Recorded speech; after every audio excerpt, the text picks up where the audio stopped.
राम जी ने शपथ देकर के कैकेयी मैया से कहा कि मुझे वन में भेजना है आप। अलग कथा है, अलग विषय है। श्री कैकेयी जी गई और जाकर के श्री जानकी जी को ऐसे गोद में उठाया और गोद में लेकर के गृह प्रवेश करा रही है अपनी बहू का श्री कैकेयी जी। और प्रथम मुख दिखाई में पहली बार मुंह देखा है। श्री कैकेयी मैया का हृदय ऐसा व्याकुल हो गया, मैं क्या दे दूं, क्या अर्पित कर दूं। और कनक भवन बना करके श्री जानकी जी को प्रदान किया। आज जिस कनक भवन का दर्शन करते हैं यह भी वही है, परंतु जो शास्त्रों में वर्णन आता है कि जो कैकेयी मैया ने प्रदान किया वो कनक भवन कैसा मन से चलता है। अगर जानकी जी के मन में इच्छा हो जाए कि बड़ी उष्ण हवा चल रही है, लू जैसी चल रही है, बहुत गर्म है बाहर, थोड़ी सी शीतलता हो, तो इतने में ही कनक भवन में बादल छा जाते हैं, रिमझिम वर्षा होने लगती है। जानकी जी के मन में इच्छा हो जाए कि यहाँ कुछ मोगरा के पुष्प हो, उनकी सुगंधी आ जाए तो मोगरा के पुष्प प्रकट हो जाते हैं। मन में इच्छा हो जाए राग काफी सुनना है, इतने नहीं गंधर्व प्रकट हो जाते हैं, राग सुनाने लगते हैं। मन में इच्छा प्रकट हो जाए कि आज ऊपर छत पर चढ़ के अयोध्या जी का दर्शन करना है, तुरंत एक कमल प्रकट हो जाता है, उस पर जानकी जी बैठ जाती है, वो कमल ऊपर लेकर के जाता है और जाकर के छत पर ऐसा कनक भवन श्री कैकेयी मैया ने दिया। और उन्हीं कैकेयी मैया के वचन का निर्वहन करने वही जानकी जी, जिनके चरणों में पराग नहीं देख पा रही थी चुभता हुआ कैकेयी जी, वो वन में जाने देती हैं। राम कथा अति अद्भुत। एक प्रसंग मुझे याद आ रहा है। दशरथ जी और कौशल्या मैया की रोज चर्चा करते हैं और इनकी चर्चा का एक ही विषय, जब से जानकी जी आई हैं रोज रात्रि दोनों बैठते हैं और एक दूसरे का मुंह देख करके कहते हैं हमारी बहू खुश तो है, उनको कोई कष्ट तो नहीं है, हमारी जानकी जी को आज सुबह का बाल भोग ठीक तो लगा ना, राजभोग में कहीं मिर्च तो ज्यादा नहीं थी। कौशल्या जी आप स्वयं जाया कीजिए रसोई घर में, बहू के लिए आप स्वयं निर्माण किया कीजिए सामग्री का। दशरथ जी इतना प्रेम करते हैं जानकी जी से। 10-15 दिन हो गए हैं जानकी जी को अयोध्या आए हुए। आज दशरथ जी जब गए तो जानकी जी को जब जब देखते हैं तो जानकी जी का मुखमंडल कैसा है कि है तो वो शोक में, लेकिन दिखाती है कि बहुत प्रसन्न है। लेकिन दशरथ जी उसको बहुत दिन से परख रहे हैं कि जानकी जी दिखा रही है कि वो प्रसन्न है, लेकिन कुछ तो बात मन में है।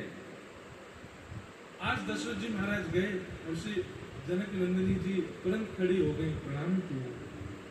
दशरथ जी बोले बेटी देखो संकोच नहीं करो, मैं 10 दिन से देख रहा हूँ आपके मुखमंडल पर स्पष्ट पता चलता है कि आप प्रसन्नता दिखा रही हो पर मन से प्रसन्न नहीं। अयोध्या में कोई कष्ट है, किसी भी प्रकार की असुविधा है, आप बताओ हमको, आज्ञा करो। आप हमारी लाली हो, हमारी बेटी हो। राघव जी कुछ कहते हैं आपसे? जानकी जी बस नीचे नजर करके सर हिलाती है, कुछ बोल नहीं रही, बस सर हिलाती। सब पूछा यहाँ के बगीचे अच्छे नहीं लगे? अच्छे लगे। सरजू जी सुंदर है? बहुत सुंदर। महल में कोई कष्ट है? नहीं। ये सहचरियां दासियां इनसे कोई पीड़ा है? नहीं। प्रसाद ठीक लग रहा है? कहीं ऐसा तो नहीं जनकपुर का स्वाद यहाँ अयोध्या में नहीं हो? आप कहोगी तो हम वहीं के रसोइया बुलवा देंगे जिनके हाथ का आपको भाई। कोई कष्ट नहीं। अंत में दशरथ जी महाराज ऐसी बात बोल गए जिसको सुनकर के श्री जानकी जी के नेत्र सजल हो गए। क्या कहीं आप ये तो नहीं सोच रहे 10 दिन हो गए और पिता जनक जी की याद आ रही है, उनको देखा नहीं है, कहीं उनकी स्मृति तो नहीं हो रही? ये सुनते ही श्री जानकी जी के हाथ धीमे धीमे कांपने लगे, होठ थोड़े थोड़े कांपने लगे, नेत्रों से अश्रु प्रकट हो गए। अश्रु देखते ही दशरथ जी महाराज व्याकुल हो गए। तुरंत गए हैं और जाकर के तुरंत पत्र लिया, पत्र लिखा विदेहराज जनक जी को और तुरंत पत्र में लिख करके हाथ जोड़ करके निवेदन किया। बहुत विषय विस्तार से बताने का नहीं है, हे श्री जनकराज जी, आप तुरंत अपने पुत्र के सहित और जो कोई भी आपके साथ आ सके तुरंत अयोध्या आइए।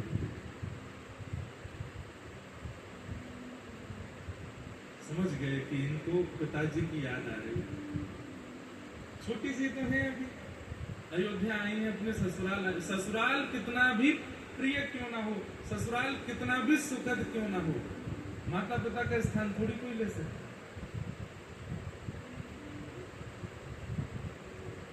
जनक जी महाराज ने जैसे पत्र देखा तुरंत अयोध्या आए और जनक जी को देख करके मानो जैसे जो कमल तो है लेकिन सूर्य की प्रतीक्षा कर रहा था कि खिलूं, आज वो जानकी जी के मुखमंडल पर, मतलब जनक जी का आगमन हुआ लेकिन दशरथ जी, कौशल्या जी जानकी जी को देख रहे हैं और उनके मुख को देख करके इतने प्रसन्न हो रहे हैं। देखो कितनी प्रसन्न है।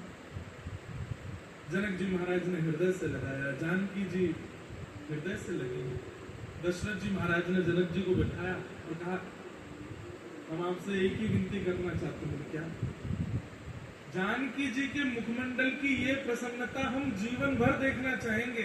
हमारी अंतिम इच्छा ही बस यही है कि हमारी जानकी जी ऐसे मुस्कुराती रहे।